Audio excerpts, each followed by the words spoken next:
thrilling. It takes years off a coach in terms of the life expectancy.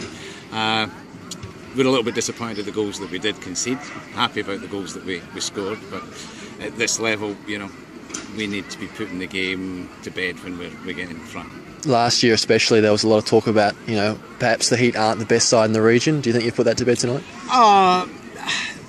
It was always going to be a tough game. We were in a little bit of a no-win situation coming in as the favourites.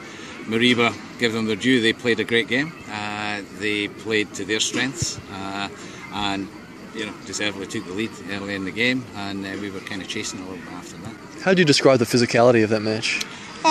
It's what you would expect in a derby, and that's what we're going to get now. That this is going to be the derby game, this Sunday in Townsville. So, yeah, that didn't surprise us. We were well prepared for that. We expected Ethan to be targeted, a young lad in a new position for him. So I thought he did exceptionally well.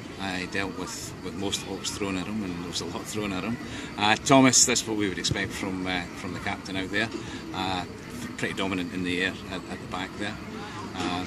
We had to address a couple of things at half-time which showed up our back four a little bit better in the second half. Specifically, what was said at half-time? How did you sort of come back into it? Well, we were quite happy with what we were doing going forward. It was we felt the problem was a little bit more in the midfield, and so we juggled that or shifted a little bit positionally in there, which meant that we were closing down a little bit better, giving them less time, less space in the middle of the park. You know, they love playing against guys like Wayne Shroy. I mean, let's be honest. I mean, Wayne's been there, done that. So for young lads getting the opportunity to play against somebody of Wayne's calibre, they can only learn from that experience. And seeing Alex's volley, what do you make of that?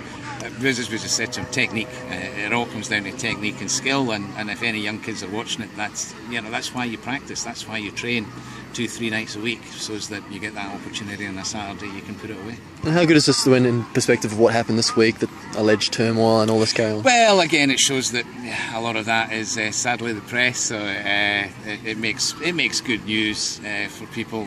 We were quite comfortable that there was no turmoil going on.